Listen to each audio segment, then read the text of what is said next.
and I see the suspect stand there, and she had her right elbow and right hip, handguns in her right hand. And in a scenario such as that, you do tunnel vision. All I see is a gun in her hand, And I tell her, and my flashlight in my left hand, holding it high, and my Glock, I was pointing at her, and I said, drop the gun, drop the gun. And she never said a word. And then I said, drop the gun, drop the gun. And she comes up and points the gun right at my face. And I see her put her finger on the trigger. I remember like it happened 4 minutes ago, and I remember I have a Polaroid picture of the slide back on my weapon, 2-spin casing in there and the muzzle blast. But she starts to squeeze the trigger. I told her a third time. I said, drop the gun, I'm going to shoot you. What happens when your worst fear becomes your reality? Hi, I'm Brent Cassity. Welcome to the Nightmare Success In-N-Out podcast, where we explore how to overcome your fears and nightmares to set yourself free. We're going to be exploring this topic with guys I was in Leavenworth with and others who survived their own nightmare. These stories can be inspiring, sometimes sad. There's some humor, but hopefully you can come away with a nugget of something that'll help you knock down some of the prisons you built up in your own mind. All right, welcome back. Nightmare Success In-N-Out listeners. This is where you come for what happens when your worst fear becomes your reality. How do you adapt, survive, overcome, set yourself in? Folks, don't forget to follow, subscribe, share this thing out, like it up, comment. It really helps the show, and I very much appreciate it. So who are we talking to today on Nightmare Success? Well, it's an interesting story. I mean, that's an understatement. We're interviewing and talking to Kent McGowan, and just a little bit about that. So what happens when the person sworn to uphold the law becomes the one standing trial for murder? Today's story begins with a sheriff's deputy, a man who spent his career investigating crimes, protecting his community, and believing in the justice system he served. Then everything changed.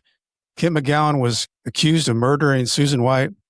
He was convicted, won a new trial when the conviction was overturned on appeal because of a legal error, and then was convicted again by a second jury in 2002. He served a 20-year sentence in prison for a crime he has never stopped insisting he did not commit.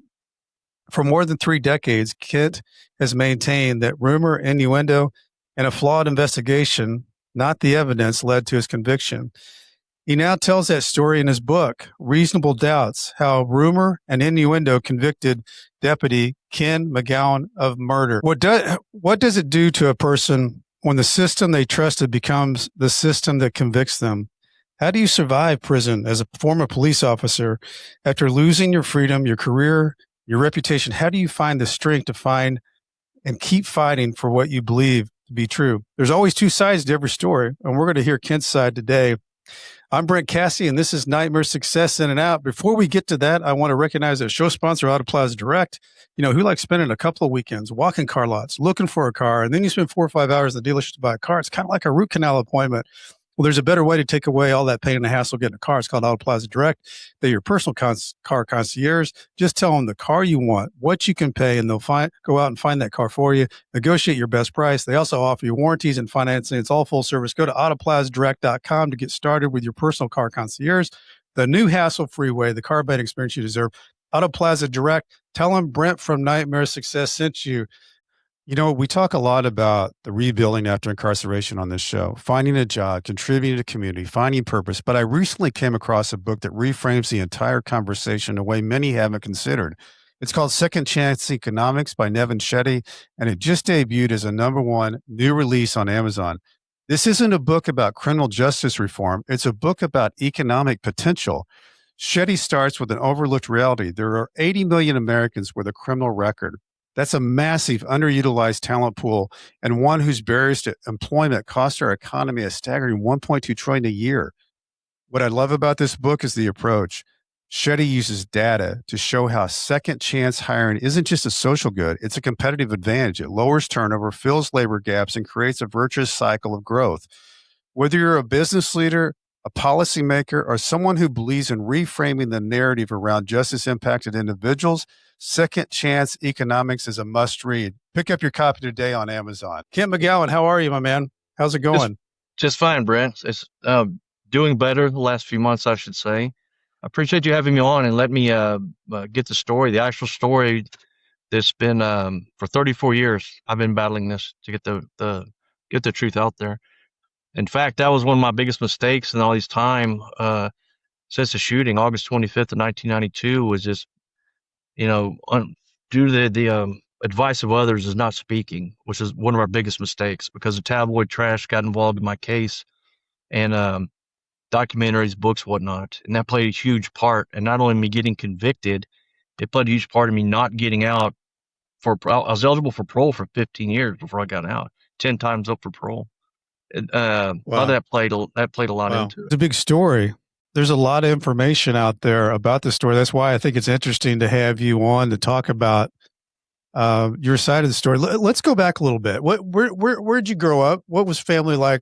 Mom, dad, brothers, sisters? Yeah, I had a great family, great upbringing. I was born in Midland, out in West Texas. My dad was in the oil and gas business, and then in 1970, when I was 5, we moved to Houston. My dad he formed his own oil and gas exploration company, and during the heydays back then. So I grew up in the upper middle class, and I had two older brothers and a younger sister. And one of my brothers actually served as a police officer with an impeccable career for 31 years. And then Wow. when I did well in school. I'm curious, Kent, on as you were getting older, getting into high school, and your dad was not in the, he wasn't a police officer. What was the draw for you to enter the idea of being a police officer? What drew you to that? Yeah, great question. My mom and dad were great people, and they're very altruistic. They're always helping people and whatnot. And I was just raised to do that. And to this very day, I root for the underdog, and like I'm helping a number of people, innocent people. I know that a number of people that I know are innocent are in prison. I'm dealing with their families and trying to help them also. But when I was in high school, my next older brother, he went to the Air Force. I had a number of veterans in my family, and I looked up to him, of course. And then my other brother took the track of law enforcement. They're 4 and 5 years older than me. So I was in high school. My other brother became a police officer, and then I thought, man, that's what I want to do. And it's like doctors and lawyers. I'm not really, I don't have a kind thing to say about many lawyers. It's what you are. If you're just born into a family that does that, helping people, even people that don't deserve it, they will still, step up to help. And then I was just raised that way, and that led me into service in the military. So I was in the honorable discharge from the Air Force. Then I went to the Air National Guard. Then I also served in the Air Force Reserves as an instructor a number of years later. But went to the Air Force, and then after my active duty service, that's all I want to do is be a police officer. I mean, that's what's, all this negative stuff about law enforcement. There's some bad police officers out there. I was set up by some corrupt officers. Mm-hmm. That's why all this happened. But it happens. But I was, when I went in there, I was always by the book person, very cut and dry, black and white, right's right, wrong's wrong, the law's a law, no matter who you are, who's involved in the situation. And that's what led me into this, And then after military service, I decided to be a police officer. And I applied to the Houston Police Department. And I don't know about now. Back then, it took about a year, the hiring process. So I took a commission with the Walker County Sheriff's Department. It's the county northwest of Harris County, where Houston is. My dad had a ranch out there. And the sheriff came by to introduce himself, to us. And, he said, "Hey, you're in the military? Yeah. What are you doing?" I said, "I'm waiting to get an HPD." And he was a retired Houston PD sergeant, the sheriff was. So I worked for him for about 9 months, pending the HPD. And then from there, I went to work for Houston PD, went to the academy. Because I already had experience. I was already a licensed police officer. So the academy wasn't difficult for me at all. Plus to that, when I was HPD, I worked patrol. And then after I got off my probationary period, I was selected to go over Special Operations Division. Did that for a couple of years. Went back to patrol. And then I'd worked narcotics, organized crime, a couple of different things. But and then a situation came up where for me to continue college. So despite all the tabloid trash, I simply resigned for HPD because HPD did not have a Houston PD. They did not have a leave of absence. So I had to resign, go to college full time, and went to the Harris County, how I wanted the Sheriff's Department. So I went to Harris County Sheriff's Department just to pick up a reserve commission. And oddly enough, the background investigator who had my application, like the next day I turned it in, he called me and goes, "Hey, your brother, named so-and-so at this other police department." I said, "Yeah." So how do you know that? He said, "My brother used to be a sergeant." And he said, this was Detective Bush, Larry Bush. And he said, "Why don't you hire, because I was an instructor also." He said, we need instructors here. Why don't you take a full-time position?" I was like, man, and I talked to, I was planning on being an attorney. And then I told my wife about it. She's like, my wife's like, "No, don't take the full," because she knew I'd go right back to it. So I wanted to go back to sheriff's department. And then I worked as an instructor there for 14 months. And then I got pulled out to, they wanted me to go on the streets. So I went on the streets in the patrol bureau. And I went out on April 3rd, 1992. And I worked just like the field training program takes many, many weeks. Because I was a Houston police officer, so I knew what I was doing. So I rode with a really good deputy on day shift for just maybe 5 days. This is the paperwork they do and whatever. And then I was transferred to night shift. And I was working in a northwest part of Harris County, which at that time was arguably the most affluent part of Harris County, which now it's just trashed. But professional athletes, people like that lived out there, and nice homes, restaurants, apartment complexes. It was the happening place to be. And I made in an extremely lengthy story, so I'm gonna get extremely concise as possible. But I pulled over a guy one night in one of the neighborhoods that was in my beat, very nice neighborhood. And he was this raggedy old car, went through a stop sign right in front of me. I'm in a marked patrol unit, right? So I pulled him over. It was him and his buddy, and I think his girlfriend in the back. And despite all the tabloid trash, no citations were written, nothing. A little bit of weed, it was no big deal. I said, basically, go and send no more, if you will. A couple weeks later, guy does the same thing at 2, 3 o'clock in the morning, pull him over. And I start talking to him, and he starts telling me about these automatic weapons that have started showing up in the district out there. And about 2 weeks prior to this, 2 or 3 weeks prior to my conversation with him, I made a loud noise disturbance. A bunch of good teenagers. They're just out hanging on the street one night. And I was talking to a couple of them, and they brought up about these automatic weapons. And I said, "Yeah, because of course I was a deputy. We all knew it was going, it was happening." And then one of the teenagers after said, "Yeah, this guy named Keith Scurr is running these automatic weapons. It's a burglary ring," and tells me all this stuff. So a couple weeks later, I stopped Michael Schaefer, my informant, again on my second stop with him. Mm-hmm. Go ahead. And Michael Schaefer, Michael Schaefer in this story, Kent, is the guy that you pulled over originally, right? And then he became your informant. Correct. Yeah. Right. So he's a younger kid, right? 19 at the time. Did it strike you? Yeah. Did it strike you as odd that this area that was affluent, nice houses, looks like it was nice houses and cars and neighborhood. Did it strike you as odd that would be a place where these people knew about automatic weapons being trafficked? Yeah, well, this was just bordering the city of Houston. It was like a mile and a half north of the city. And so what the situation with automatic weapons, there were some real gangbangers from Houston coming up with these affluent young wannabe gangbanger dudes. And they got them involved in this burglary ring, and they were hitting these big homes that you're referring to.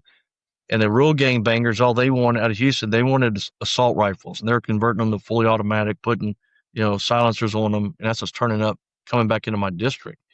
And whatever the wannabe gang members, if you will, which Michael Schaefer was one of them, they, whatever else they stole during the burglaries, credit cards, which they had a bunch, electronics, whatever, they just kept, cash, whatnot. But on my second traffic stop with Michael Schaefer, he starts telling me about this. And immediately I was suspect right at the beginning. Why is he telling me this? He said, "Hey, this thing about these automatic weapons?" I said, "Yeah." And he goes, "Well, I'm kind of involved in that. There's some burglaries going on." And he lays out the whole thing to me. So back then we had beepers, so this was 92. And I gave him a business card, I wrote my pager number on the back. And I ran it down with my lieutenant. And because at the time, I had a fantastic lieutenant, Jay Coons, Marine Corps. He's a college professor now, expert in all this stuff.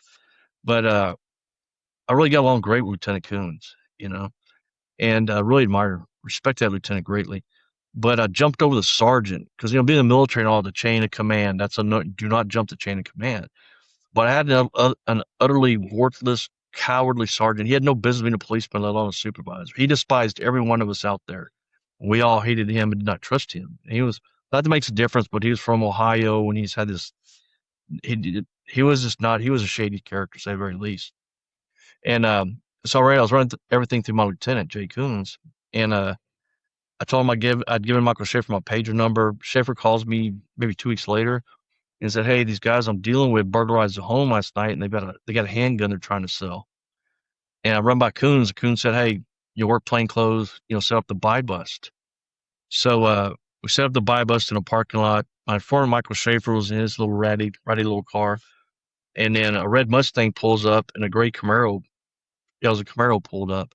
There's two young females in the Camaro, and then a red Mustang, which had bullet holes, from being involved in drive-by shootings. Jason Aguilar and a guy named Keith Skura get out. And it was Jason Aguilar's Mustang. And I see my informant hand the cash to Jason Aguilar, exchange the stolen. It was a .357 Magnum, Smith & Wesson Model 19. And then he hands him the handgun. So he does the bus signal. And then I'm in the wrecker working plain clothes at this point. And, the jump out guys show up. The uniform teams come in. We get everybody arrested. And these two girls were, they're all hysterical. We don't know these guys. We just met them, the other night, whatnot. So I admonished them. I said, "Hey, I don't know what's going on with you and these guys. These guys are bad news. You need to find someone else to hang out with. Let them go." And you always take down your informant. So I had my informant and this guy who lied to us the whole time. And then Jason Aguilar, whose mother wound up shooting 48 hours after this. And the third guy there, he told us his name was Daryl Tracy, and he was actually Keith Skura, the target of this investigation. And to this day, 34 years later, the DA's office, that guy's off the grid.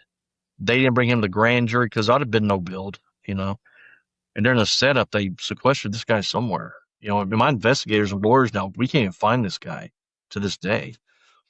But he, even though a year after the shooting, he got arrested, shooting at somebody, breaking in a house, whatever, everything just disappears with this guy. So clearly deals were made with him. But anyway, at the arrest scene, I let the two girls go, and they run down to a piano bar.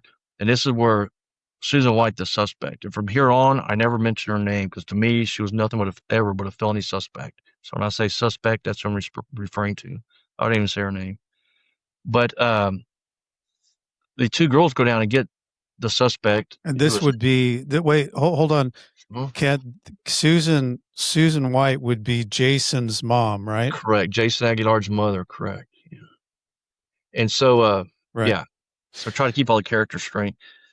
But these two girls let go, they go down the piano bar and they get Susan White, who was married to another man, and she was there with her boyfriend, Ray Valentine, who was married to another woman, but they had an affair going on, Valentine and White. Well, Valentine and White show up at the scene, and the arrest went down in the parking lot of a nightclub. So there's plenty of witnesses, records, a bunch of deputies, out there. Well, see his car pull up, and I kind of glance over, and I tell Scott Genovese, one of my partners, stand there. I said, "Man, there's somebody's pissed off parents." Well, I see the suspect get out, clearly highly intoxicated. She's ranting and raving, going to other deputies. She went to a minimum of 4 different deputies, calling them McGowan, so 48 hours prior to the shooting, she did not know who it was, despite all the tabloid trash. She went up to Tommy Welch. Tommy Welch was like Ken, that is one thing that keeps coming up. Like when you watch and hear and read this stuff, is that they talk about that you or she knew you. She'd been pulled over several times. Ever. And what you're saying is that she didn't know who you were. No, this 48 hours prior to the shooting, when she gets out, and she went up to Tommy Welch. Tommy was, I think, 60-something years old, 6'4", 320, big old guy, calling him McGowan. He's like, "That's McGowan." So she goes over to Chris Schnurr, who was a tall, slender, redheaded, green-eyed, looked nothing like me. And she goes over to 2 other deputies, and they said, and I'm wearing plain clothes. She goes, "That's McGowan over there." So I was kneeled down by the back open door of the patrol car, getting their toe slip, which plays into a part here in a minute, to tow Jason Aguilar's car. And so I sat there next to Scott Genovese. Scott was like 6'2", looked nothing like me. She starts hollering at Scott, you know, he goes, "That's McGowan." So I stand up and I said, "Look, I don't know who you are." Because she's hollering, you know, she goes, "I want to talk to my son. This is an effing setup," screaming, hollering, completely blasted out of her mind, at least on alcohol. And then I said, "Hey, you can get your ass out of here. You're going to jail, you know, for interfering." So the guy she was with, Ray Valentine, he was involved in some organized crime issues. So he knew not to, you know, provoke us in any manner. So he grabs her and puts her in his car. And about 3-4 minutes later, she bails out of the car with one of the original cell phones they had, the big brick ones with a black rubber antenna on. And she had a Harris County Sheriff's captain that I knew on the phone who was married. We find out that he'd been having a 10-year affair with the suspect also. But she went up there telling me, "Hey, Captain Harper's on the phone and he wants to talk to us." Hey, he's on my chain of command. He knows who I am. He has my pager number from work. He can call me tomorrow and I'll explain the situation. Well, Ray Valentine grabs her again, puts her in the car, trying to get her out of there. And I'll never forget this. She's on the passenger side and I'm on the driver's side. They're driving out. She leans over and she points right at me. And she said, "I'm going to get you, you SOB," you know? And she did. She got me. She got my family. Absolutely destroyed us. So after that scene, we go down to the substation. We're booking everybody in, and she starts calling the substation.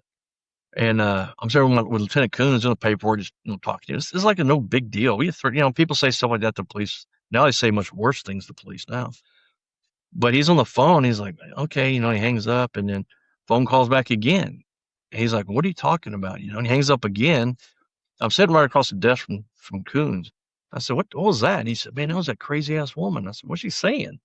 Saying that I was after on the scene, asking her if she was divorced yet, and she had sexy legs and all this. Well, there's always deputies. I mean, that absolutely did not happen, you know? And I was like, man, we just blew it off as just a crazy drunk woman trying to get her idiot son out of trouble, you know, because he had an extensive history of serious criminal acts. And then, matter of fact, that night we arrested him. He had stolen purses, stolen credit cards. He had the stolen gun, the burglary the night before. But then about 2 hours later, she shows up at the substation. Now she's completely blasted out of her mind. And I never see her at that point. Jay Coons, Deputy Gush, and Deputy Scott Genovese, we wound up committing suicide over this mess. They went out there and told her, "You need to get out of here. You're going to jail." And so that morning, later on in the morning, she was, back then they used to have long distance phone bills. And she's going through her long distance phone bills, seeing where my informant, who we didn't know this until years later, he was living at that house. And she was just randomly calling a long distance number she didn't know and make a long story short, she got hold of this informant's family, telling them, "Hey, you know, he's an informant. Don't you watch TV? Informants get killed. Snitches get killed in Houston, blah, blah, blah," making the threats.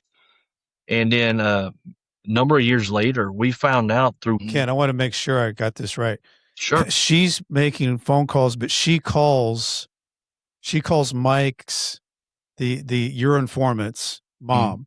Correct. And those two moms talk, right? And and she's saying he doesn't have any business being an informant. He could get hurt. Informant snitches get hurt. And so that's the phone call that happens. The phone call between Susan White, who eventually ends up dying, and she's calling the mother of your informant, and they're having a conversation about, she knows that he's an informant. Correct. Yeah, and that he could actually, and those type of, he's put himself in danger. Yeah, actually, she called the aunt. The suspect spoke to Michael Schaefer's aunt in Killeen and his mother in Austin. And so this was on Sunday. The rest happened like 1:30 Sunday night, Saturday night, Monday morning. Saturday night, Sunday morning. But my beeper's going off a day or night shift. I was asleep. So about 4 o'clock, I called him. That's what's going on. He said, "Hey, man, they know the informant. That woman, Susan White, called my family, threatened to have me killed. I was in on a 3-way phone call and heard it. When I left the station last night, when all cut me loose, a guy, pulled a gun at me, calling me a snitch and all this." So I called my lieutenant Coons. He said, "Hey, you need to contact the DA's office to get this squared away and protect the informant." All this was me protecting the informant. And then I called the DA's office, talked to Gene Sparling Hughes. He said, "This meets the elements of felony retaliation." And then I called the informant's mother, spoke with her, and I specifically asked her. Her name was Jeannie Jakes. I specifically asked her. I said, do you know Susan White? She goes, I've talked to her on the phone a few times. And I think she's freaking crazy. And I said, well, do you think she has the ability to harm or kill your son or have it done to him? She goes, absolutely. I said, well, I'm going to get a warrant, have arrested. And she said, that's a great relief, please, And she was so concerned, and she told her Michael Schaefer, her son, that you need to get out of Houston and go stay with his dad, which lived up near Killeen, area called Copper's Cove. And he didn't. But so anyway, I did all the paperwork. By the time I got to the district attorney's office, it was after midnight. So the DA's on call. They switched out at midnight. So I met with Jim Mount, the prosecutor. I went over everything with him, which he's lied this entire time. They said that I told them there was a fully automatic Uzi that I bought when it was a Smith & Wesson. He read the report. The report said Blue Steel Smith & Wesson Model 19 6.5-inch barrel and nothing, But by the time I finished paperwork with him, it was like 4 a.m. And I said, well, go ahead and call a judge so I can get this signed, because they have judges on call. And then Jim Mouse, well, I'm not going to wake up a judge at 4 o'clock. I don't think this is important enough. So I leave the warrant there and never even touch it. So like 5:30 that morning, hour and a half later, I bumped Tommy Moore, my day shift relief, the guy who took over my beat during the day shift. I told Tommy, I said, hey, go to the DA's office and get the warrant, serve it, So if I'd got the warrant that night, this would have never happened, And then I was giving it to Tommy Moore to run it. Well, if this is a big murder scheme, I sure wouldn't give a day shift deputy that I didn't really know. I worked a whole different shift. The warrant. Well, about 10 o'clock that morning, my beeper goes off, my pager, and it was Tommy at the DA's office. And this is why I wound up with a warrant. At the DA's office, they had literally whiteout they used to have. My name when I signed it 3 times the defiant on the warrant, which actually they used to do back then. And then the judge would not sign it. He wanted me to sign it. So I said, just leave it there. And I was talking to Tommy Moore, that deputy. He goes, hey, this prosecutor wants to talk to you. It was a female prosecutor. She jumps all over me. Why didn't you take care of this last night? You should have run this warrant last night. So yeah, I tried. You need to talk to your coworker, Jim Mount. So that leads into running the warrant that night. I came into work a few hours early. That would be Monday night. Came on at 10. I came in about 8. Went to the district attorney's office. Great prosecutor. You want to be in a judge and then the district attorney, Mike Anderson. And I was there with a younger Houston PD officer. And we got our warrant signed, shot the bull with him for a while, Mike Anderson. It's not like you're reading those books. I was banging on the desk, demanding to go run this warrant. None of that happened. Complete lies. That's the DA's office. Right. There was a lot of corruption going on in the DA's office. And they knew they screwed up somewhere in this. So I was just a lowly deputy, But anyway, so we go to Judge Shipley's house. We hang out with him for an hour or so. And he's telling us about his wife passed away, showed us his gun collection. He was a very old judge. And then from them, I proceeded to substation. And I bumped my sergeant, Dave Ruggiero, that character. But I bumped him on the radio. I said, I have the warrant. He was bring it to the office. Well, yeah, So I walked into his office, and I'd had a bunch of problems with the sergeant. We all did. But he took a particular dislike to me because I worked at HPD, And he, I go in there, and Deputy Todd Morong, Deputy Mike Malloy were just having sitting there, the two guys that ran the warrant with me to this very day. I wasn't friends with these guys. We ate a few times, at night, 4 a.m. Never socialized off duty. Never even hung out on duty. We just run calls together. So these guys would have no reason to back me up. To this very day, they back me up. But I went there and yeah, no, I think that's a big deal, Kent, because that's you there when this happens, and you go, and I don't know, I can't remember what time it was that you guys went to go serve the warrant, the arrest warrant, but you end up going with these 2 other guys. You bang on the door, and there's no response. In the meantime, Susan White is calling 911. Mm-hmm. So there's all that chatter that goes back and forth that they have of her transcript, and then she never comes to the door. And then you guys eventually, because you you're in a nice neighborhood. You didn't think you were going to have to bust the door down. You bust through the door, and she's on the phone. You end up going to the bedroom, and Susan has a gun, and your two police officers are behind you. I'm just making sure that I've got this right. The two police officers are behind you. She's got the gun at her waist. Then you tell her to drop the gun, and then she brings the gun up and points it at you. And then you tell her, I think 3 times, to drop the gun, and she puts her finger on the trigger, and then you shoot. Is that kind of what happened? Or is it not kind of? Is that what happened? Yeah, basically, when I was at the substation preparing to leave, as we're about to leave to go serve the warrant, I told that sergeant, you need to go with us, man. There's automatic weapons, drugs, gangs, death threats. He was too cowardly to go. And after he made some vulgar comments, and then I said, you need to get more deputies. Because when I was at Houston, we always had at least a sergeant and 6 or 8 police officers running any felony warrant. But Kent, you're saying that those were in the house? You're saying that those weapons were in the house? Yeah, there's automatic weapons involved in all this whole situation. And there were guns. We knew there were guns in the house. And I'll get to that in a minute. Because remind me to tell you about the 3 times in my entire life I ever saw that woman, the suspect. But they, and he wouldn't go. If he would have gone, there wouldn't my big murder scheme would have gone out the window if he had gone, right? And then I tried to get more deputies I didn't even know from a different part of the district, the south end. I said, you need more deputies to run this, man. Just take the effing warrant, And so Mariah and Malura walking out, and I stopped and I've run many warrants. But this is while it's no knock, while you don't knock on the door, The one time I didn't do dynamic entry is forced entry. This is what happened. But I actually called because I didn't know this woman. I didn't know, she'd been in and out of mental institutions her whole life, kicked out of the military for it.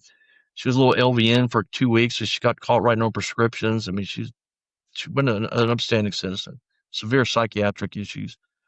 And her go-to, every time she'd get in trouble, it was somebody tried to rape me or sexually assault me. That was her MO, Well, but we'll get to that in a bit. But the actual shooting, I actually called the number, and she didn't answer. So I called back again. We had the recording where there were 2 hangouts. They said the phone made answer machines. And so I walked out Morong and Malloy, and they were at the south end of the district, so they weren't familiar with this going in the north end. And I said, well, let's brief on this. What's up? So I told them, all right, let's go. So we went, we parked. You never park right in front of a house or anything.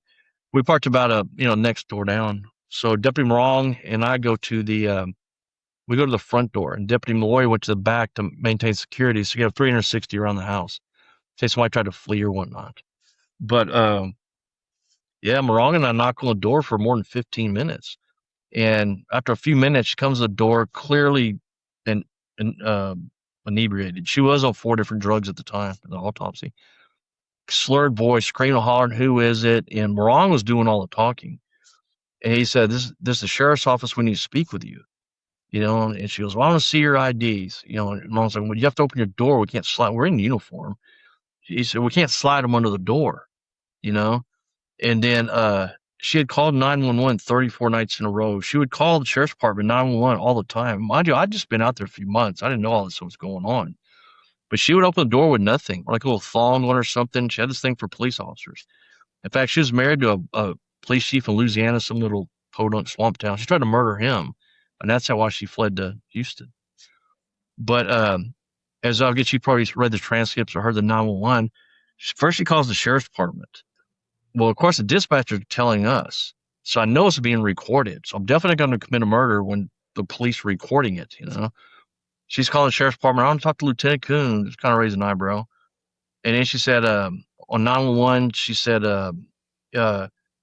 she goes, get Deputy, well, how she knew my name that I was there. Morong said, man, this is Deputy Morong, Deputy Malloy at the sheriff's department. You need to open the door. And then she starts hollering, get McGowan on my property. And then Morong and I look at each other like, where'd that come from, So I backed off and walked over to the sidewalk, to the driveway on the west side of the house. And I bumped Sergeant Ruggiero. I'm starting on the back channel. It's like non-recorded car to car. And we didn't have to have supervisor's permission to, forced entry, but I just wanted to cover myself with this guy. And he made a snide comment, ordered us to kick the door. So by this point, it had been a little over 15 minutes, a little more than 15 minutes. So I go to Morong and I say, Zero said to forced entry. So Morong turns, bam, bam. I was a big guy back then. He was a lot bigger than me. Morong hit the door twice. It was a double door. It was very expensive, like, cut glass and whatnot. It wasn't coming down. And if that door would have come down and Morong would have gone in, he would have shot the suspect. He'd have been the front man, first man in. But I told Morong, there's no sense in tearing up all these expensive doors. Just stay here and I'll go around back with Malloy. So I went around back with Deputy Malloy and knocked on the door for a few minutes. And during this time period, Morong sees her crossing through the cut glass. You can see like the shadow of her moving, coming toward us toward the back. So he burns around the house, let us know, hey, the suspect's coming toward you. And I told Malloy, I said, hit the door. So, and Malloy was 6'3", big old guy. Malloy kicked the door once, nothing, bam, hit a second time, and the alarm goes off. And still to this day, I hear a house alarm, your common house alarm, just triggers, if that's the word you want to use. But, and then he goes, man, it's not coming down. I said, hit it again. Well, third time he hit it, the whole door crashed in. And Malloy goes in first. And the house was absolutely destroyed because the suspect's husband, she was 47, her husband's 56. He had run off and left her for their 17-year-old maid who he'd already had a kid with. You couldn't make this stuff up, man. But so she had destroyed the house, jacked up all his credit cards, all kind of stuff. It said she had severe psychiatric issues. And you know what? Let me interject something. I don't vouch or justify anything that suspect did, but our entire system failed her. Her entire life, drugs, alcohol, in and out of psychiatric institutions. Her family, nobody. They just let her roll with it, and it culminated in her death a number of years later. But at this point, Malloy makes entry. Well, he goes in the utility room and he trips and falls because there's trash and she had ruined and destroyed the house. Sold all the furniture, most of it. But Malloy trips and falls. So to cover him, which is tactically sound, I went over him to protect him, right? Well, if Malloy would have tripped and fallen on the trash, he would have been the first in the suspect and probably would have wound up shooting her, So there went my murder plot again, right? So to get on with the story, I jump over Malloy, and straight ahead of me is a little kitchenette, then the kitchen. This is a large house. And then beyond that was a formal dining. I clear that, maybe 2 seconds. I move right and I clear the large living room. And there's a big door. There's a door at the opposite, on the east side of the east wall, opposite where I was standing. And it was dark. It was just like 1:30 in the morning. And I see the suspect crossing the doorway with something in her hand. I'm assuming it's a phone. The old phones they used to have with the pull-out antennas, because she was yakking on the phone, which I knew was being recorded. Mm-hmm. And actually, where she was coming from, that's where she went and got the gun. She pulled on us because the detectives recovered the box where she illegally bought the gun because she was a felon, drug addict, and psychiatric issues. And her own son testified she bought the gun to murder her husband with, actually. But I see the suspect crossing. And there's, as you probably read, research in this, because obviously you've researched my case a bit. There's a big issue about, I just ran right to the bedroom, It's because I saw the suspect. I mean, if you for lack of a better word, she was a target of the warrant, the arrest. If you see a suspect, you're going to go search the rest of the house. That's ridiculous, So of course, I beeline, right. And Malloy's right behind me, but I don't know Malloy's behind me. The alarm's going off. It's dark, flashlights, and we're hauling sheriff's office felony warrant. Come out and see her hands. And I see her beeline in, so I run up to the door. The door opened from right to left, but it wouldn't open all the way because there's a nightstand, a TV, and the old cable converter box on top. But anyway, I lean in the door and I see the suspect stand there, and she had her right elbow and right hip, handguns in her right hand. Always somebody's going to kill you with her hand, and you do. In a scenario such as that, you do tunnel vision. All I see is a gun in her hand, And I tell her, I have my flashlight in my left hand, holding it high, and my Glock. I was pointing at her, and I said, drop the gun. And she never said a word. And then I said, drop the gun. And she comes up and points the gun right at my face. And I see her put her finger on the trigger. I remember like it happened 4 minutes ago, And I remember I have a Polaroid picture of the slide back on my weapon, 2-spin casing in there, and the muzzle blast. But she starts to squeeze the trigger. I told her a third time.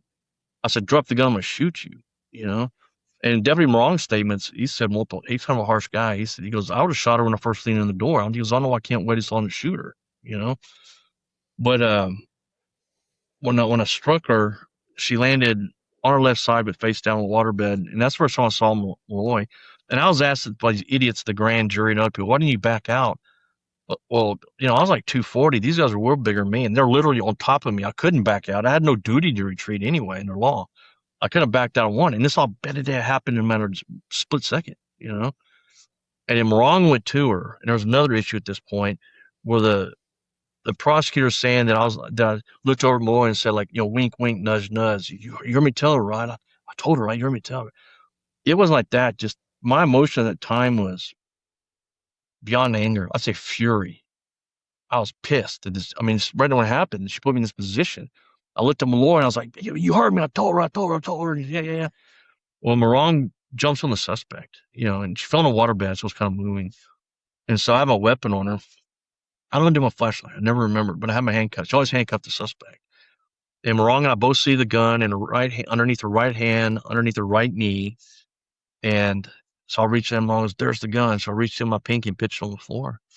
But do you know the story? Homicide, everybody gets there.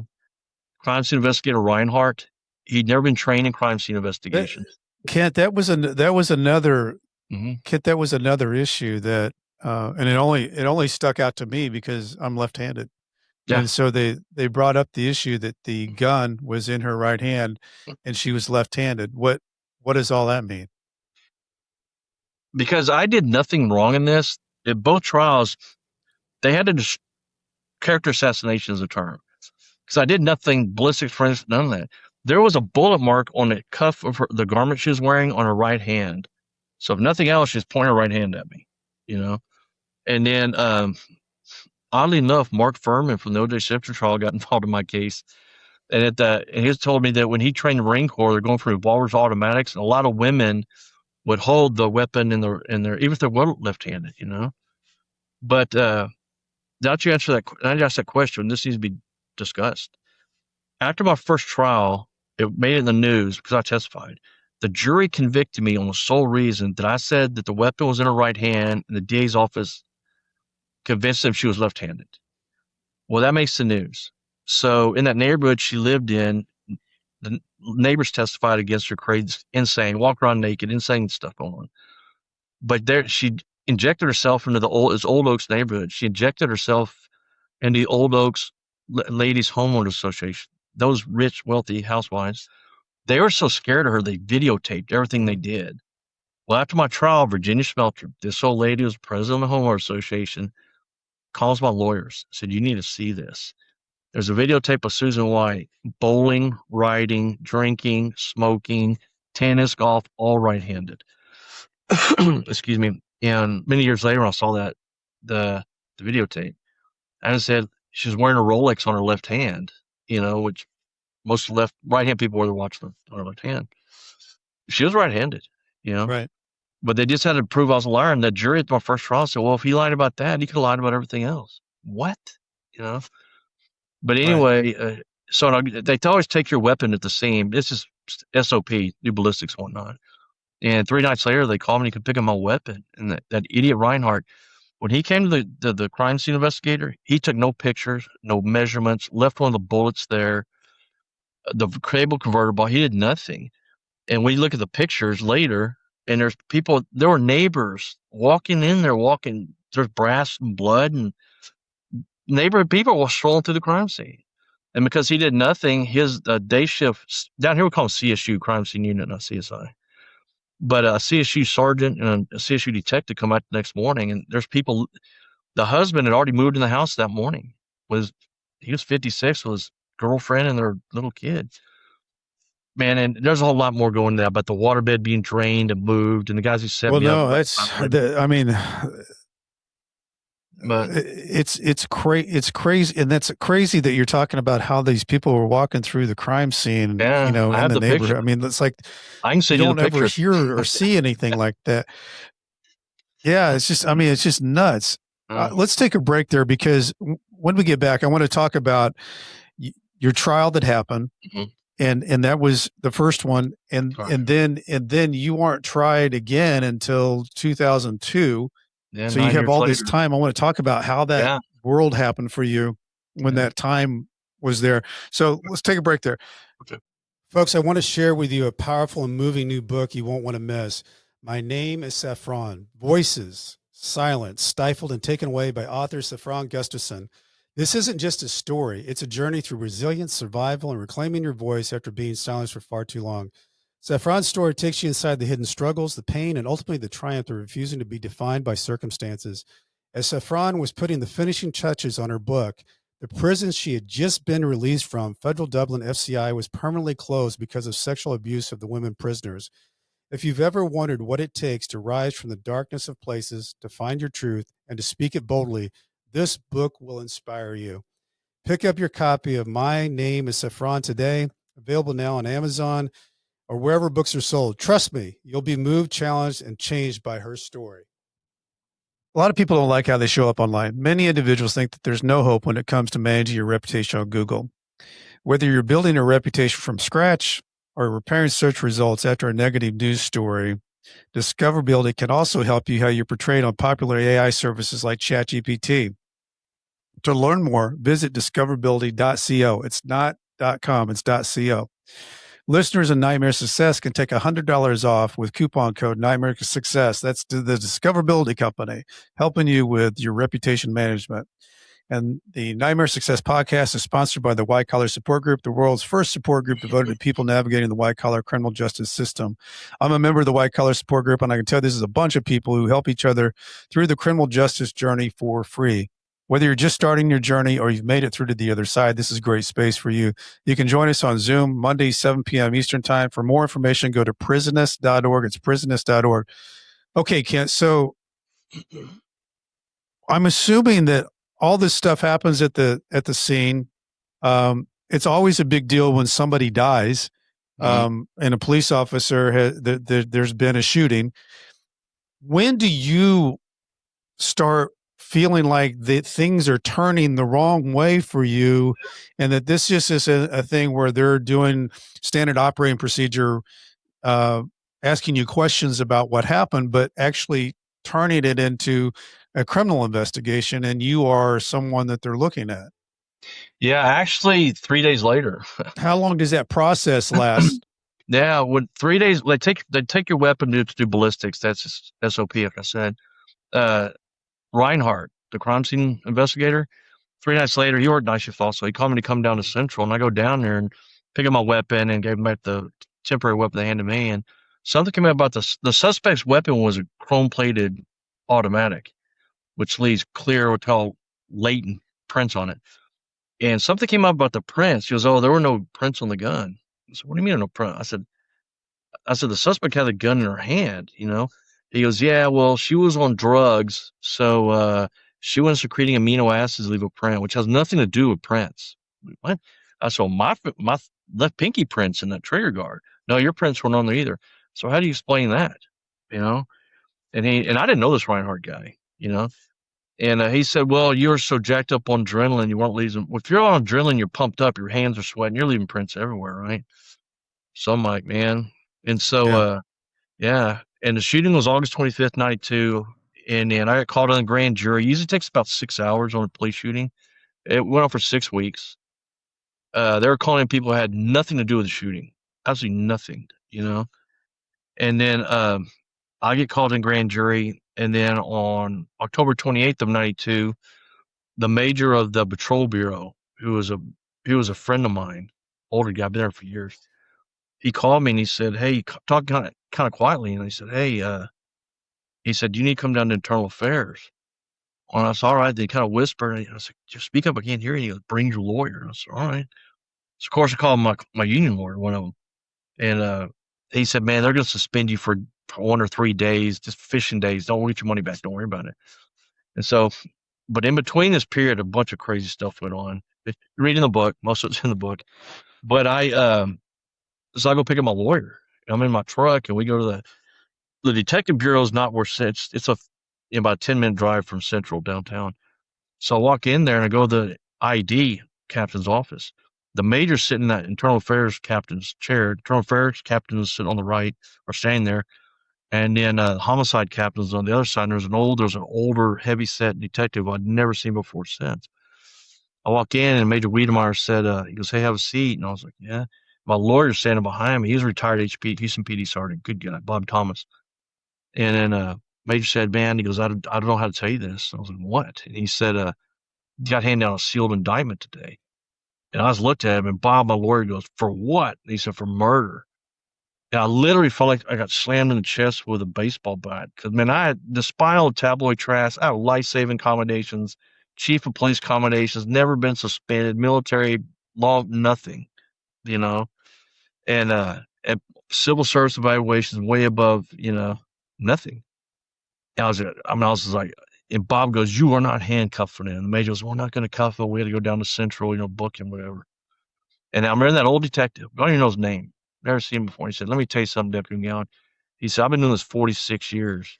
42 of my years have been homicide and internal affairs. He goes, I've handled hundreds of shootings, hundreds of police shootings. This is the cleanest shoot I've ever seen. He said, you had two deputies there you didn't even know that testified. Word statements. He said the suspect's son even gives statements she was going to murder her husband with a gun. And he said you had a drugged up suspect. Judge signed it, valid warrant.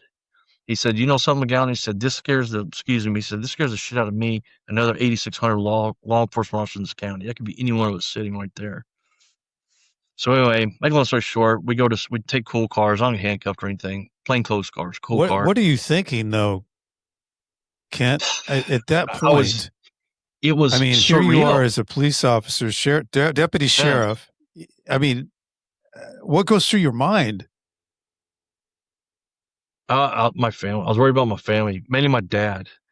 I only had 3 kids at this time. I have 4 now and 5 grandkids. But I said, this is going to kill my parents. It's going to kill my parents, But so I don't even go to booking. I go to another division captain's office, and I'm just sitting there. And old captain, he goes, you know something, McGowan? He goes, you and I made history. And I said, what do you mean? He said, we're the only 2 law officers in the state of Texas who's ever been indicted on a line of duty shooting. And actually, I'm the first police officer in this entire country that ever got indicted, convicted, sent to prison on a line of duty shooting. Still, as far as I know. But I was the first one. I'm still the first one. That's not going to change. But and I said, well, how'd it work out for you? And he goes, well, I've been here 30 years. He said, man, don't sweat this. We know what happens. I said, all right. So they come in and do my fingerprint, take my picture, and I'll leave. I don't go to jail. I don't know. So then the media circus hit, man. And it was insanity. But jump ahead. I got indicted it was October 28th of 92. We go to trial October 94. And I'm sorry, February 94. And I had my union lawyers, my sheriff's union lawyers. They were great dudes. Matter of fact, Brian Binkin and Clint Greenwood. Matter of fact, Clint Greenwood was assassinated on April 3rd, 2017. But they were just outgunned. They're former prosecutors. They lied to them, and there's so much to this that it would just. There's a bioepic being filmed about this. It'll take but they get everything in there. But anyway, I go to trial. It was a joke. There was one female on my jury, and she lied during voir dire. We don't find out for years later that not only was she a lawyer, she worked for the district attorney's office for the prosecutor that was prosecuting me, Ed Porter, And then, everybody asks, I've been asked 1,000 times at least, why'd they set you up? This all stems off one individual, John Denholm. And let me preface this. I'm not the only deputy sheriff of Harris County that went to prison because of this guy. My partner got 17 years because of this guy. There's at least 6 others besides my partner and me. One friend of mine's got 3 40-year sentences and a 10-year sentence over these guys, a deputy, So since I say this guy's selected all me, in the same office? Yeah, all in the same sheriff's department. But they've done this to civilians. There's 2 particular incidents, separate situations. They tried to file capital murder on 18, 17-year-old kids. They're adults in Texas. Texas will execute you. All it takes is somebody saying that guy did it and you're done, or whatever.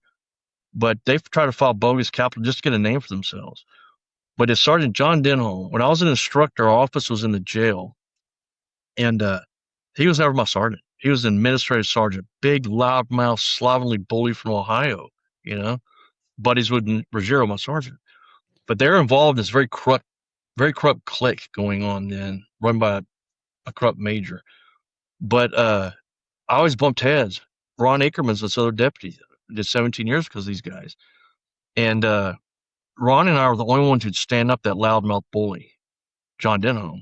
I caught him tampering with our payroll. I should have arrested him. This would never happen back then. But it was a constant bumping heads with this guy for a year and a half. And so the day after my shooting, his buddy, this corrupt major, he promotes John Denholm, with no experience at all, mind you, as a lieutenant of homicide. And guess who's the lead investigator on my case, Ackerman's case, these other cases? John Denholm. You know, now I've had people ask me, wouldn't it be like a big conspiracy to set? No. Dude, you got somebody within your own agency that has access to polygraph examinations, fabricating, destroying evidence, threatening witnesses, sporting aggravated perjury, which is all happening. We have all the documentation of witnesses that have come forward proving all this. But this guy just went after us, And then many years later. So Kent, what happens? What happens, Kent, when this jury convicts you, Mm-hmm. and then you appeal, Mm-hmm. and you win the appeal? It was over. I forget what the issue was that you won the opening appeal statement. Did you think opening statement? That's what it was. Did you think at that time when you won the appeal, it was overturned? Did you think that they were immediately going to come back and retry you, or did you think that it was over? Both. When back in Texas back then, if you got 15 years or less, even on a murder, you could settle on bond. When a judge, A.D. Azios, he was a World War II POW, great guy. He told us all the time, there's no way I'm sending you to prison if the law allowing to keep you out. And so I got 15 years. So we're all good. I'm like, still jammed up. I'm not going to prison today for 15 years or life, Never set foot in jail, So we went out, we called Mike Sechrist, brilliant appellate lawyer, best appellate lawyer in the country. Mac took my case, filed an appeal, and we had what they overturned. We had, I think, 42 Brady violations. Brady violations is basically where the state cheated and got caught. We had but you only need one to get your appeal returned. And so we filed on all this, but they were the judge, the 14th Court of Appeals in Houston, they overturned it because we were disallowed to have an opening argument. You're federal and state, you have a constitutional right to opening argument. So the judge, when we tried to object to the judge, he overruled the objection. The judge was pitching the case in case I got found guilty, clearly, because when he did that, my lawyers like said, don't say anything, about it. And so it took 3 years, and I remember it was my birthday. I got a call for my appeal, the first appeal, 3 years. And then I remember it was my birthday, phone rang at 7 a.m. I picked it up, and it was Stephanie Max Sechrist, great lawyer, secretary. And she goes, "Hey, Ken, this is Stephanie." And she said, "Hang on, Mac needs to talk to you." And mind you, any time during this 3-year period, every time, it wound up being 9.5 years. I was on appellate bond, longer than anybody. Anytime my beeper went off, there was a knock at the door, a phone call. When you have 3 teenagers living in your house, kids, it happens a lot. Every time for 9.5 years, I cringed. Yeah. That could be having to turn myself in to prison. Every time the phone for 10 years, but It's a long time. Yeah. So, well, Matt calls me. I called Matt. How did you live how did you live in that time period, Kent? In that time period that you, from 94 to 2002, what was your life like? Insanity. But let me tell you this. That's great. That's a great question. But so Mac told me to come to his office. He said they're going to appeal the appeal. The state appealed our appeal 3 times. It took 9.5 years. We won every time through the appellate court, the Court of Criminal Appeals in Texas and Austin. That's the highest criminal court. And then we won there. And then the DA's office appealed it back down to the 14th court on what's called a harmless error analysis. That's where the state says we screwed up, but it wasn't so bad that it would have changed the jury's verdict. Which my case changed state and federal law over there. The burden of proof now is on the state on that aspect. But then we won again. So then they won a hearing in Bonk when all 11 judges in the Court of Appeals, they all ruled for us. So up to new trial. During that time period, for the But Tommy had died and I went to trial like 14 months later, whatever. I went to the lake. We lived at the lake house. I just kind of dropped out. I didn't know what to do. What do you do, man? I had all these friends. I just kind of dropped out socially. And my family this whole time, they just acted like they didn't know what to do. Now my family's had a parking ticket, brothers and policemen, and they just kind of ignored it, So I buried that weight on myself, except my brother's a police officer. Every now and then, hey, how you doing, man? And you need, But How did you work? I couldn't, because after my trial, What did you do for work? After my trial, I got 6 jobs. After my first trial, and a prosecutor called every job. Hey, he's a convicted murderer. It's crazy. I kept getting fired, and then I got hired by a guy named. He had a big lumber company. He and his son are real well-known entrepreneurs in East Texas. And actually, I wound up in the prison that he donated land that's named after him, Rufus Duncan, ironically enough.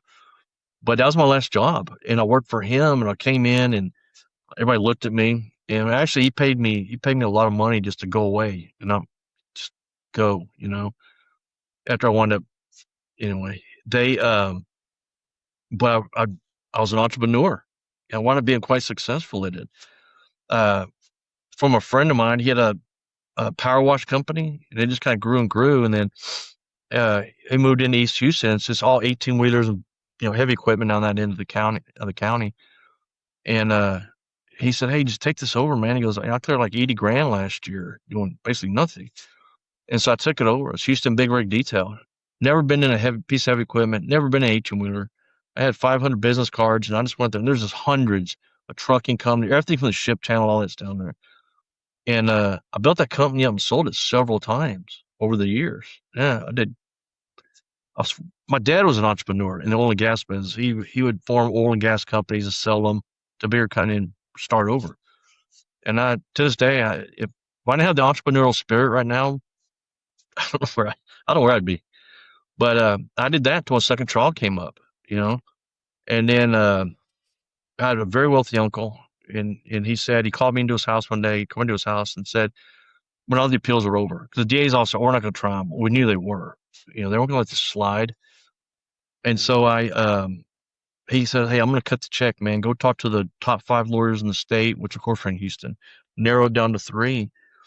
And one of them was Max Sechrest, my appellate attorney. We mailed him, but he wanted $1 million up front, which we should have paid. It would have saved us all this and been cheaper in the long run, But they wound up hiring Dan Cogdell.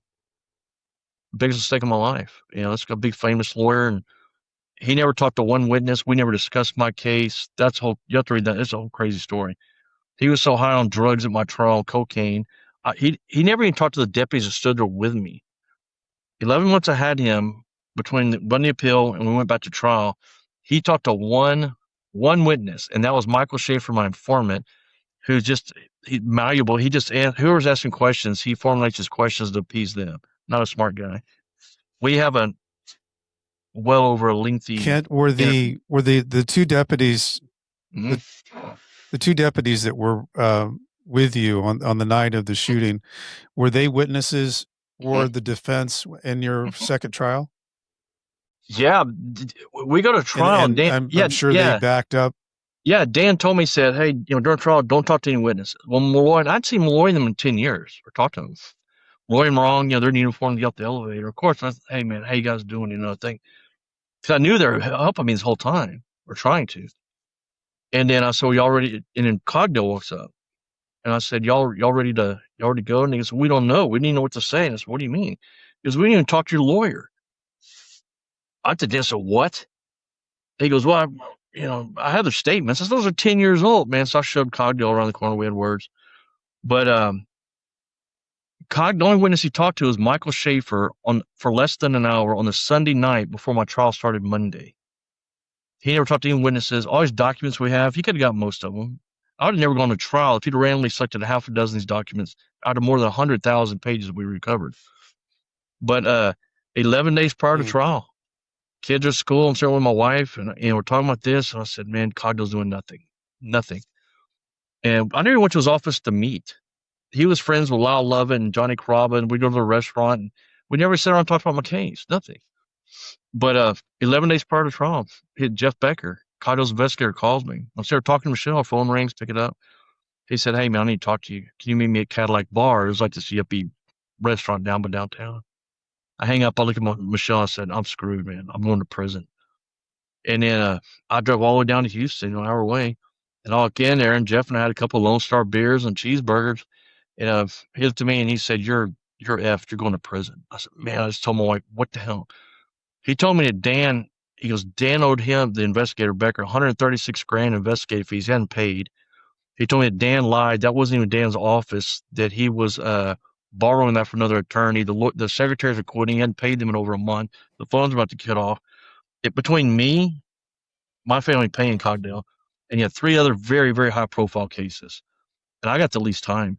Only the 4 of us clients, his other drug cartels were. We had paid Dan $11 million in legal fees in 11 months' time. We all go to prison. And then I asked Becker, I said, "What?" He said, "Man, he's not talked to witnesses and he's done nothing. This is 11 days prior to trial." And I asked Jeff, I said, what the hell did he do with a minimum of $11 million? He said, blew it on hookers and snorted it up his nose. Man, we're like 3 blocks from Dan's office. So, of course, I was pretty upset. I went to Dan's office, man. We got out, grabbed he was a big dude. I reached over his desk, grabbed my collar. I said, "I go to prison, man. You're gonna answer for it, brother." So we go to trial. He doesn't know what's going on. I'm literally writing the names of the witnesses on the stand and the questions asked, And then the trial was ridiculous. It was insanity. And Dan had gone to law school with Mary Lou Keel, the judge, out at this time. They argued in front of the jury, and there was suborn aggravated perjury going on. The DAs, they admitted to having people lie, whatever. But we leave. We're going to do. We have a break before closing arguments, and so Dan goes, "Hey, I need you to go with me and Jeff, the investigator." So we get in Dan's truck. I'm on the passenger side, and Jeff's sitting behind Dan. Dan's driving. We go to Dan's townhouse near downtown. And I start to get out. Cogdell said, "Stay here." So I already got tipped off by Jeff about his drug issues and his whole staff. And then Dan goes in his townhouse, comes out like 10, 15 minutes later. When he goes in, Jeff goes, "You know what he's doing, right?" He's going there blowing coke. He goes, "Hell yeah." Dan came out, and I said, "Hey, man, you get that shit off your nose." He literally had cocaine on his nose. So we go back to court, and I'm like, "I'm going to prison, man." We go back to court, and he does opening arguments. And we go first in opening arguments. Dan's pouring sweat, screaming, hollering, running around. I know what he's talking about. And then the DAs do their rebuttal of the opening argument, or their closing argument, I should say. And man, they have a PowerPoint. I think they just came out with PowerPoints. All this stuff is absolutely not true. All stuff they can't put on. You can't introduce further evidence closing argument. Dan's so high on drugs, nothing. So anyway, nonetheless, Dan get found guilty, spend the weekend in jail. Come back Monday, I get 20 years, Yeah. And when they, Man, I tell you what, I can't imagine. I want to talk to you too, Ken, about you. It's not like you're just a normal person, like a banker or someone that's walking into prison. You are a deputy sheriff. What did you think about that? Well, being a deputy sheriff going to prison. I can tell you this: being a clean-cut, articulate, educated, white law enforcement officer from Harris County who shot a white female suspect, my time in prison was exponentially more dangerous and difficult than probably any other inmate. Because I had all those various elements stacked against me. And then the Aryans, problems with the Aryan Nation, Aryan Brotherhood, White Knights, Aryan Circle, the dirty white boys and all that, because of the white female. But when I went to prison, they took me basically straight from county to jail to prison because they didn't want me in Harris County jail. My cousin was a deputy. I trained most of those people, and they didn't want something suspicious, not against me, but they didn't want anybody letting me out or something crazy going on, which they wouldn't, of course. But I go straight to prison, man. I get there late at night in Huntsville at the intake division. It's a bird unit. It was built like in 1871 or something like that. So I go in there, and my first night in there, this is the only time in nearly 20 years I spent in prison they put me in any manner of safekeeping. Safekeeping is like the lowest of the protective custody, if you will. They put me up on this, I mean, it's old rusted metal stairs, put me on the third floor. It's like old clanking bars like you see in the old, movies. And I'm the only white guy. Yeah. I'm the only white guy on this wing. Clearly the only heterosexual. Clearly the only sane guy. I'm walking down this run, right? I had two guards with me. There's all these, these African American guys, the boxers on backwards with the fly on the front, bent over and, red butt cheeks and what they want to do with me and all this stuff. I was like, oh, hell no. I thought that was going for 20 years. I had no idea. I knew nothing about prison, And so, man, next morning, getting showered, and all these dudes are in there doing their thing, staring at me. I was like, this is not going to work. You got to figure something out. But I was awake for 5 days, and they all improv medical and all that stuff, and do your IQ and psychiatric and what everything they do, and you go in. But they have what's called sociology 1 and 2. Sociology is where they ask you about your family, where everybody lives, and phone numbers. I'm not telling anything about my family, No, absolutely not. So I'll never forget this. I get called in like the next day to sociology 2, and it was a lady like maybe 40 years old, and she had 4 big 3-ring binders spread out on her big wooden desk and a couple smaller ones on each side. I'd been asleep 5 days at this point. And to say I was angry is putting it mildly this whole time of what was going on, But I go in there, she goes, "You're McGowan?" And I said, "Yes, ma'am." She goes, "Have a seat." And I said, "I'd rather stand." And she goes, "What are you doing here?" And I said, "Charged with murders. Shot a suspect, tried to gun me down." And she starts reading all this stuff. And she goes, "I've been doing this 14 years." She goes, "This is the biggest crock of shit I've ever seen." I was like, "What?" I didn't know anything about these prison people. And she starts reading out these binders, exactly what happened. And she goes, "How did you wind up in here with all this?" She goes, "You got a suspect with a gun. A judge signed a warrant. The gun was hers. She got statements. She was, attempted to murder other people. She was on drugs." And I said, "What is that you're reading?" And she goes, "Your case file." And I said, "From where?" She said, "From the district attorney's office." And to this day, we've never been able to get hold of those binders. I told my lawyers, man, they're like, "We got to get those." Of course, TDC, the prison system, lied. "Oh, they're in the archives here. They're in a warehouse. They're at his unit." But, yeah, and then they moved me constantly. And in Texas prison system, besides it being hot because there's no air conditioning, they every time you go to another unit, it's called UCC, Unit Classification Committee. It's like a warden or senior warden major. It's 3 people, and they decide what your job's going to be, where you're going to house you. And they'd always move me in the middle of the night. And I didn't know if I was down Laredo, El Paso, Amarillo, Arkansas border. He said, "I've been on the bus like 10 hours. And in the dark, you can't see all the windows anyway. Hot, vomit, urine." Because a lot of people, they get in those buses, inmates who haven't been in a vehicle in 15 years, 5 years, whatever, vomit, urine everywhere. What you hear about prison worse buses, it's far worse than you can imagine. But they bounce from unit to unit, man. And then every time I go to unit, I go to UCC. "We don't want you on this unit, So I'd go sit in, solitary confinement for 3 days, 2 weeks, whatever. Would that be, when you're saying that, Kim, was that because you were in law enforcement? That's why they were saying they didn't want you in that unit? Yeah. Yeah, that, and because how did your family do with all this?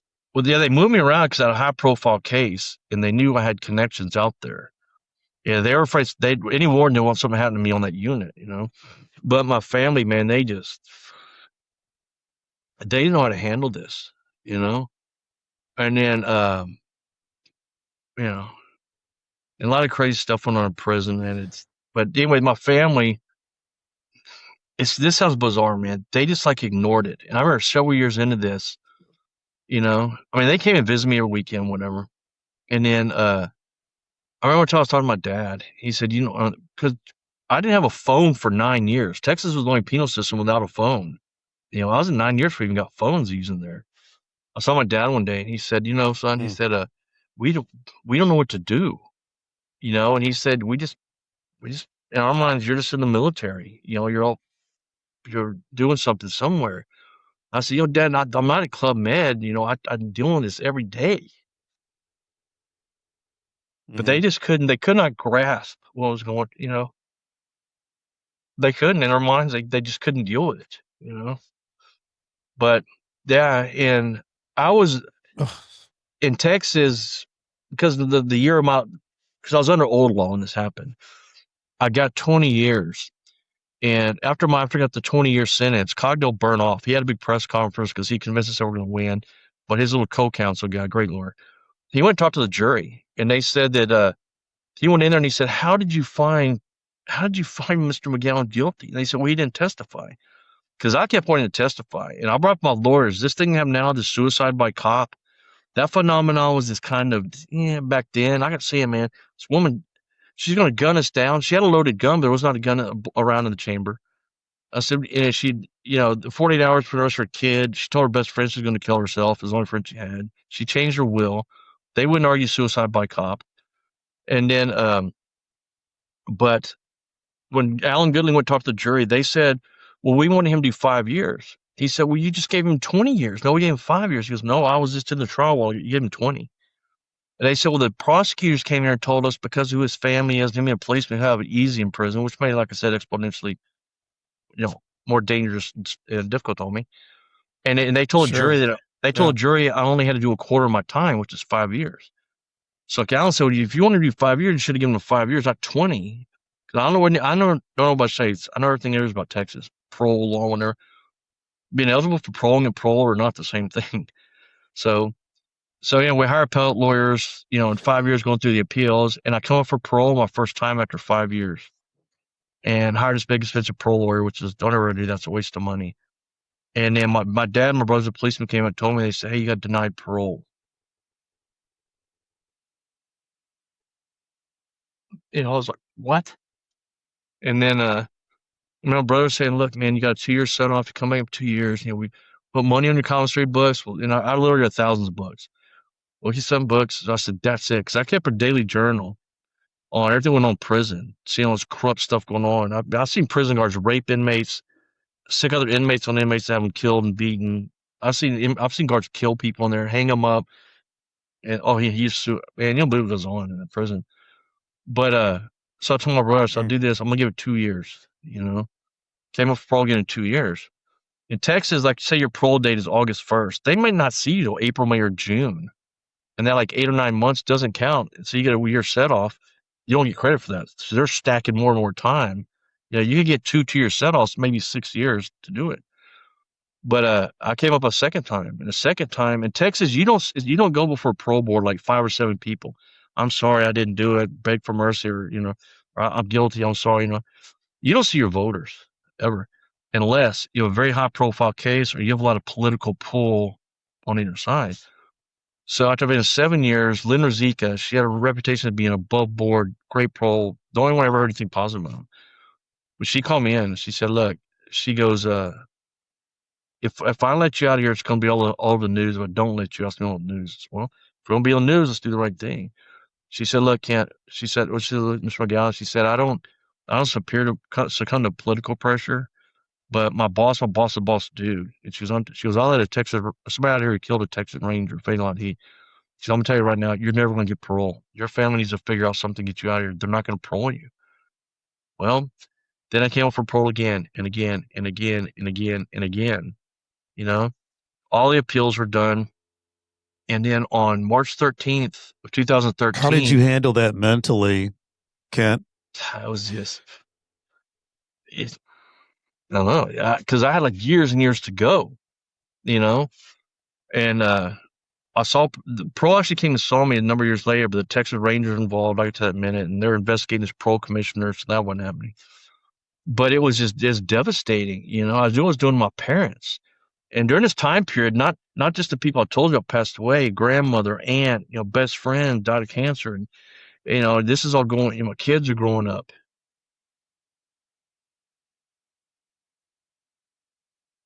Yeah, no, I mean, it's real. I mean, it's a large amount of time. And the other thing I'm thinking too, Ken, is like in that time period, there's a lot of things that happened between 2002 and 19 years. Yeah. I mean, the whole world changes with social media and technology. When it did start to get close for you to get out, and you've done all this time. You're not getting parole. What are you thinking about getting out? What's your thoughts about reentering society? That really didn't come to mind until toward the end. 'Cause I didn't think I was going to get out. And these guys, John Denholm and Steve Clapper, that's his cohort, the investigator, main guys that set me up. They never thought I was going to make it through prison. And so I knew they were causing me some, because that's back channel people. They're causing me a lot of problems in prison. And then on March 13th of 2013, I got out in 2001. My mom and dad were dying. I was losing, appeals are over. And then writs habeas corpus were denied, state and federal. So on March 13th, I'd literally had handwritten thousands of letters every day. Department of Justice, the FBI, Texas Rank, man, every county I was in, sheriff, nobody's listening, media, nothing. Because everybody like, well, you're trying to get out of prison. That's the way to look at it. And so March 13, 2013, I shot 2 Hail Marys. Ray Hunt, best human being I've ever met in my entire life, man. He's he's a Houston police officer, but he's still the executive director of Houston Police Union, out to the academy with his brother. So I typed a letter to Ray Hunt, and Ray's dad, he passed away since by this time. But I said to Ray, and I said, I went to academy with your brother, class 132, 1984. I said, I worked patrol with him. I said, I met your dad. He came out to the ranch and hunted a couple of times, and that was like my second paragraph I put. I said, I'm still one of you guys. I said, I'm still one of the good guys. I'm one of you guys. I'm your brother in blue. I'm in trouble. I need help. And so that typed on the Texas Rangers with that same, I'm still one of you guys. I'm one of the good guys. I'm your brother in blue. I'm in trouble. I need help. That's all I put, I sent to the Texas Rangers. I sent to Waco first, and I sent one to Ray at the police union. And then, my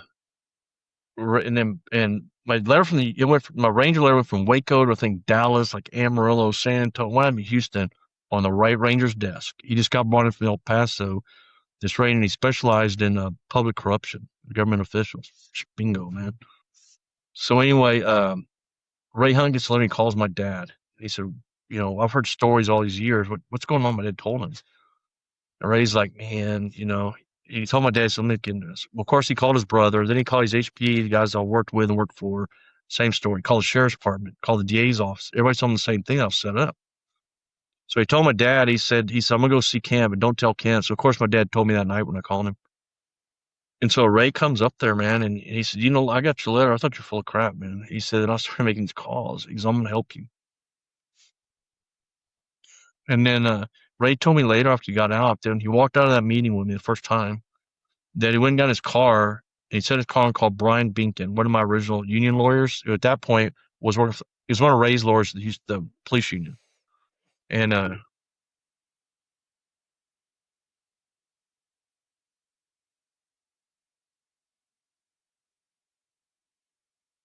so I get overwhelmed.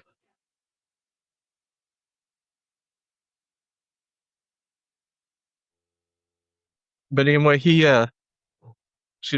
called, he said, when in the parking lot, he called Brian Binkton, the lawyer, union lawyer, and he said, Brian, I'm going to give you one name. All I want to hear is guilty or innocent. He said, Joseph Kent McGowan. And Brian said, absolutely 100% innocent. And he told, in that time, it had been 25 years. He told Ray that, sorry, man. Anyway, he told Ray that he goes, I've lost sleep over this for 25 years. What happened to him? And then, yeah. But, so Ray took my case, man. And billed me to this day. And then and then like 2 weeks later, my dad gets a call from the Texas Rangers. Remember, I fired that similar letter to the Rangers. Ranger calls my dad. He said, what's going on? Somebody told me, so I'm going to talk to your son. So this Rangers, his first name was Val. He comes out. And, man, they did a 4.5-year investigation. And I remember when I was talking to Val, the Ranger, talking about Ron Aker, my partner that they set up, did 17 years. Val goes, wait a minute, man. He said, let's get this right. You and your partner, Ron Akerman, had problems with Denholm guy. I said, yeah. He said, he winds up the lead investigator on both y'all's cases, and both y'all go to prison. He said, this has raised no red flags for anybody. And I said, Val, in 25 years, I've been hollering this. And he was just like shocked. And he said, well, what did Denholm testify against you at trial? I said, he had never testified against me because he was in the background doing dirty work. Because if they put him on the stand, it would have come out as animosity, you know. Of course, Cogdell didn't care. He probably didn't remember me telling him this is drugs. But yeah, and then, well, who's the other guy, Kent? That's his name's Michael Special Agent FBI Michael Tabman. How did he come into the play? Yeah, I'll speed it up and get to that. That's another fantastic deal. But anyway, I told the ranger, he asked me, so who from internal affairs and homicide? Nobody. How'd you get convicted? I said, man. But anyway, make a long story short, Cogdell was the Ken Paxton, Attorney General of Texas, running for senator. He was looking at 2 first-degree felony life sentences as the Attorney General. Cogdell's his lawyer. Cogdell made calls and got the Texas Rangers called off because they started investigating Cogdell. But anyway, what happened is, through Ray Hunt and through a high-ranking elected official get involved, they literally saved my life. I went to 20 different units. I get moved. They're trying to be a attempt on my life or something. But at the very end of my prison sentence, some calls were made, and I got sent to a private unit, and I went through the prison entrepreneurship program. And my class was supposed to graduate like a week after COVID hit. So, and I went for 17 months running that entire multi-million-dollar entrepreneurship program with a couple other good dudes. We knew what we were doing. But when I came up for my last shot of parole, this is a great part of the story. When I came up my last shot of parole, I had like a year left, right? And for parole again. And this is my 10th time up. Well, because of COVID, they couldn't come in. But the major, really good guy, major comes and gets me and he goes, hey, parole wants to talk to you. I said, all right.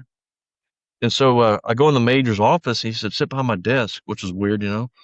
I sit behind the major's desk. There was a computer screen. And I said, what do you want me to do? And he said, the parole commissioner wants to talk to you. I said, he leaves and shuts the door. So I'm just sitting there and the screen pops up and she's like, your mom or a regular lady. And she called me Kent, because my name's Joseph Kenton McGowan. I've got my mom Kent, my middle name, all alive. Say pops up on the screen. She goes, hey, how you doing, Kent? And I said, all right. I'm looking at her kind of crazy. And she goes, can you hear me? And I said, yes, ma'am. Do you hear me? She goes, yeah. And I said, I know it's like a techno imbecile. I've never talked on a computer before. She kind of laughed, she goes, I guess you haven't. Right. But I was already laid out to her. I didn't do this. These guys said, blah, blah, blah. But she called me Kent, so like, yeah. And then before I could say anything, she looked at me and she said, she looked at me, she said, look, she goes, I know what's happened to you. I know what's happened to you in prison, and I know how you wound up in prison. She goes, I cannot in good conscience let you sit it for 20 years. I had less than a year left anyway. Now, I'm not complaining about that. But I said, and she said, I'm going to give you an FI6 immediate release. I mean, FI1. FI1 means it's like 30 days for the process. But I'm going to get you immediate release, get you out of right now. So it still took 86 days. I'll tell you why. But she said, I don't know what to say to her. I didn't expect that at all. So I was like, thank you, And I said, well, you gave the same lady happened to give me a set off a year before. And she goes, hey, look. And I said, I know it takes 2 of y'all to vote. And she goes, it's taken care of. We've got some calls. We know what happens. We're going to get you out of here. So, all right. And then she said, do you know why you've been denied parole for 15 years? Because for 15 years, I could have got out on parole. And she goes, in 10 times in 15 years? And I said, well, I have my suspicions. And she goes, well, do you know the names John Denholm and Steve Clappert? The guys who set me up. I said, I'm familiar. And she goes, these guys have been calling here for 15 years telling us that you have contracts to have them killed if you get out, that you're going to murder them if we let you out of there. She goes, we know what happened. We're getting you out of here. And it still took me 86 days because when I got out, the parole people told me that Clapper and Denholm were calling them, trying to, because they didn't think I was going to live through it. They had tried to be killed there multiple times. And now they're panicking because I'm getting out and they know what's going to happen. They know me, And then, I got out and it was crazy. But the day I got out, the 3 people I wanted there was my mom, my dad, and my oldest son.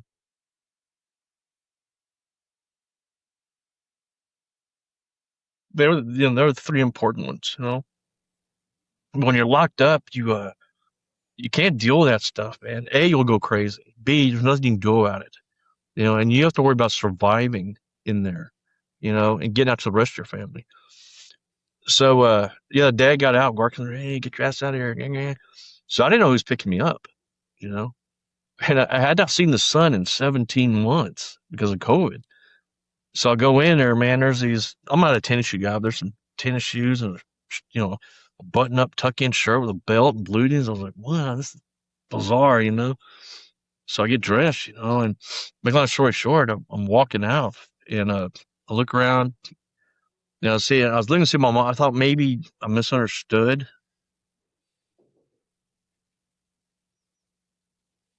But anyway, obviously my mom and my dad and my son weren't there, right? And so I walk out there and there's Ray Hunt. There's Ray Hunt and his brother, who I've been in the academy with 40 years ago, and another HPD officer. They paid me on this big old black HPD Suburban, Actually, they videotaped me walking out, I get emotional with this stuff, So I was trying to lose it like a little girl when I walked out. Yeah, this is a lot. Man, I was like, I hadn't seen the sun, mom and dad, and my son's not there. And it was bizarre. And it was in a private union because I ran that entrepreneurship program, which brought a lot of money into that private business. Man, the warden gave me a hug. Said, hey, man, keep up with me, good luck. And so I walk out, see Ray and them. I'm walking toward, they're videoing this, right? I'm walking toward them.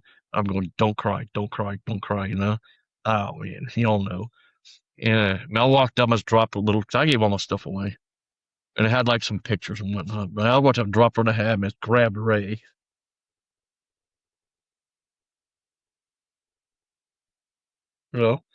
Just grab Ray. Moment. Yeah. And then they're laughing, whatever. And I told you to cry. His brother goes, man, we had a bet you'd cry. And I said you wouldn't. Oh, I let it go, man. But it was just what that guy's done. I never even met him until I sent him that letter. I knew he was. So I remember his brother telling me back when he hired on with Houston PD. And then yeah, but anyway, they put me on to get in the Suburban, and we went to Whataburger.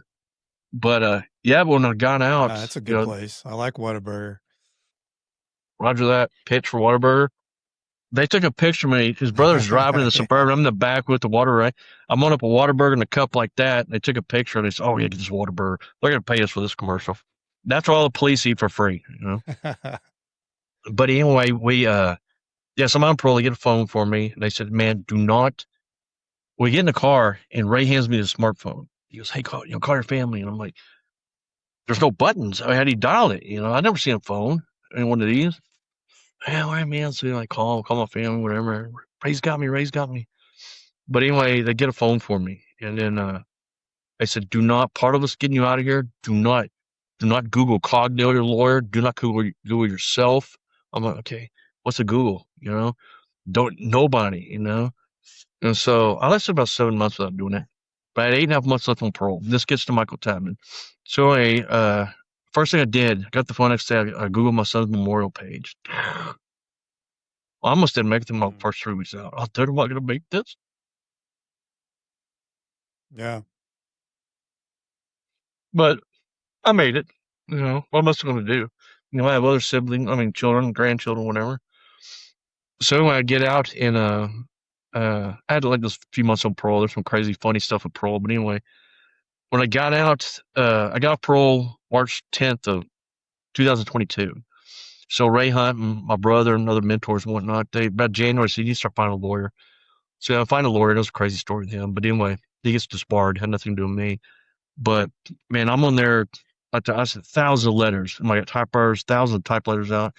So I get my phone and I did what I told everybody's gonna do. When I get hold of that internet, I don't know what it is, what goes on with it, where the social media thing is. I don't know anything.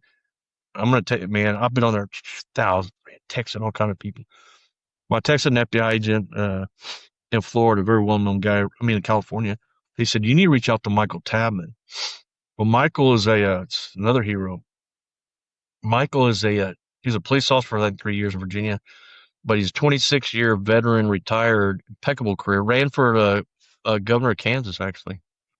But he's a 26-year veteran, supervisory special agent in charge of the FBI. Well, I talked to him, and he's like, because he's gotten other people out of prison. He has this thing about this innocent people in prison, because he saw what was going on. Mm-hmm. So he was hesitant. Let me look into this. He made some calls, and one thing led to another. It turned into a 3-year investigation with him. We have man, he did interviews. We have videotaped interviews, or they don't have videotape. What do you call it nowadays? Video interviews. uh, with Yeah. guys that were the shooting with me, a federal agent who polygraphed me, homicide detective who comes say, man, this is what's going on in the background, and all this. So Michael did a 3-year investigation, and right when he finished, he came down here, to Houston and interviewed, but that took 3 years. And so right afterward, there's a guy named Alan Warren, lives in Vancouver, Canada. He's written like 38 New York Times bestsellers, very well-known guy.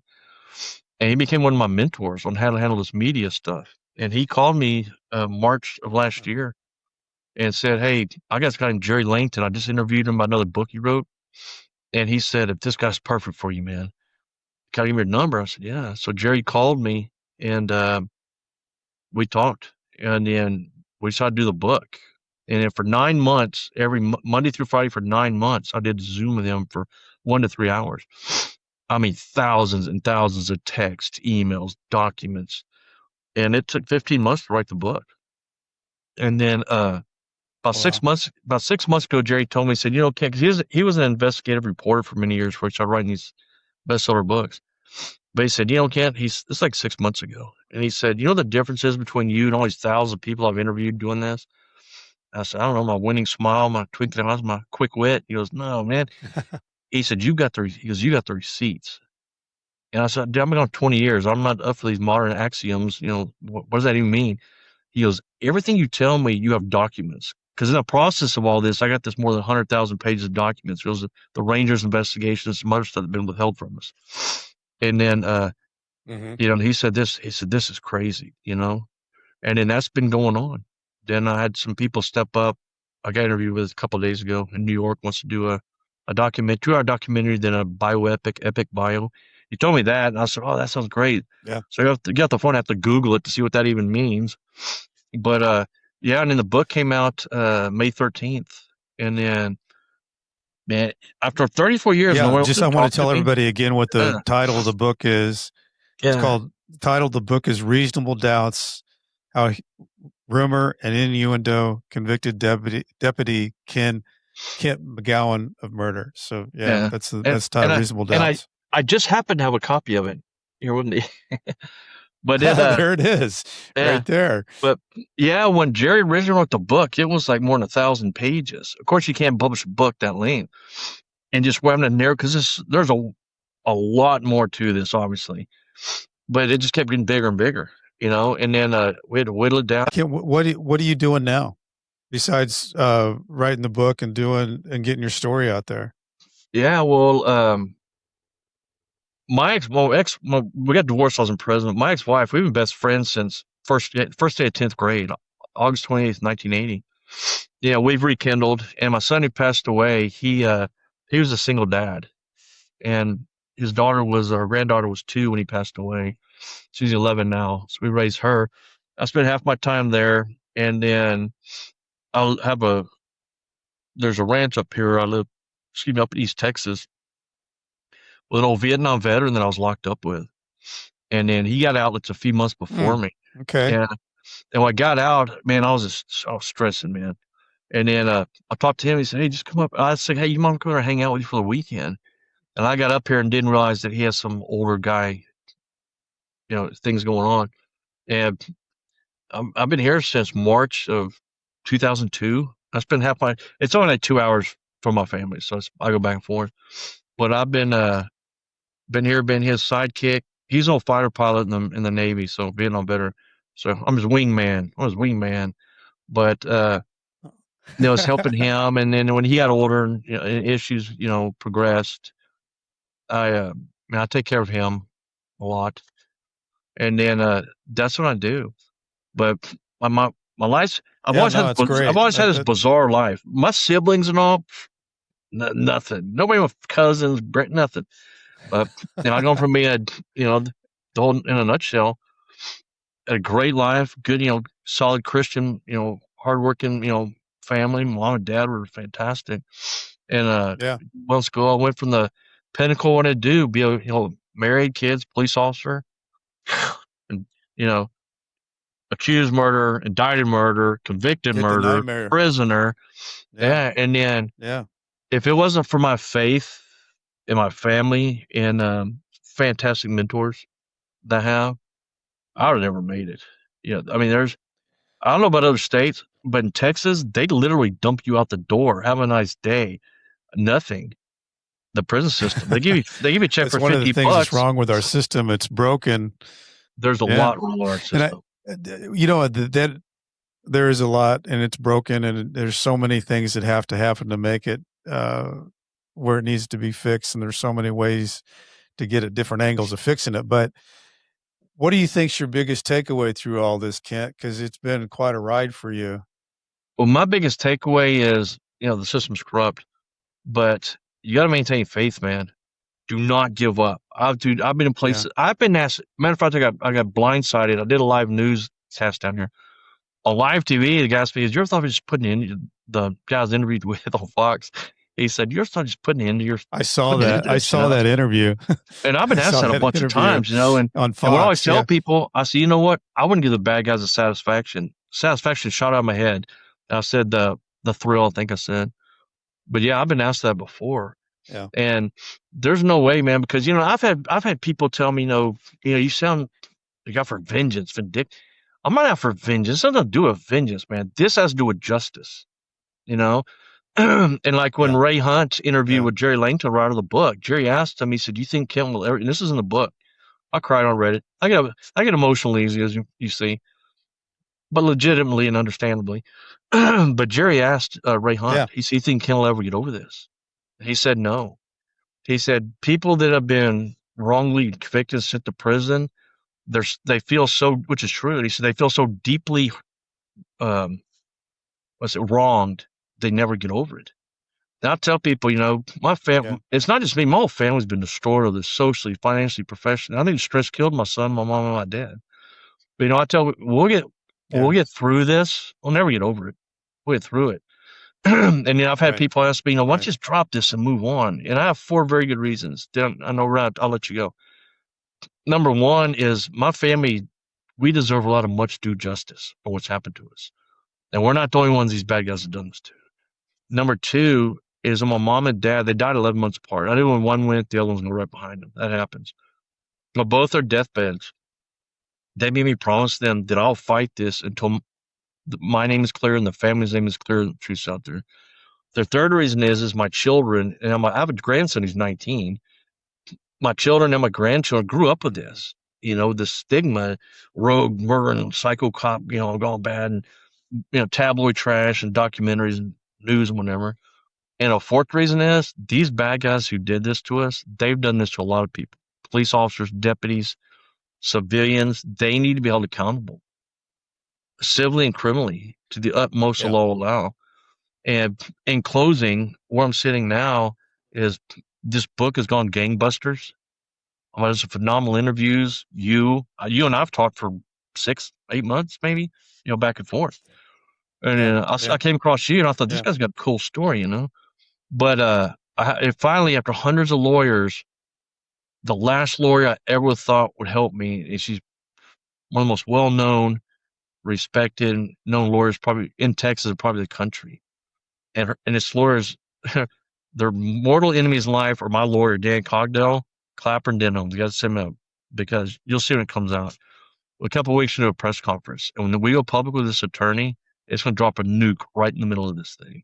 I think when you watch that podcast, what I did with Fox News, Isaiah Carey, so no, don't mention any names. Yeah. Because I'm sure lawsuits are coming, and I made a comment like, they're coming, they're shooting back and forth, man. But, and, now I met her a couple of times, gave her his documents. She said, look, Kent, she said, she goes, I know you've talked to probably 100 lawyers here. I said, at least. I said, she goes, I'm the only lawyer that's going to take your case. I'm the only lawyer who can get you out of this, And I said, let's go. And speaking of that, she's not free. So if I can do a pitch, I have a Give, Send, Go account.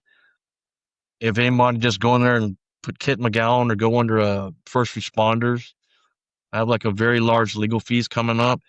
And I don't care if, if I had $20 million and her fee was I'd give her $20 million. That was her fee. I need to get out of this.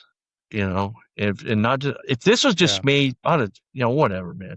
It's my family that was destroyed.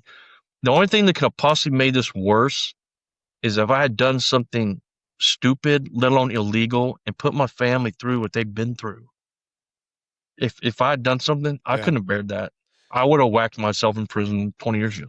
I couldn't have bared the burden of see what my family's gone through.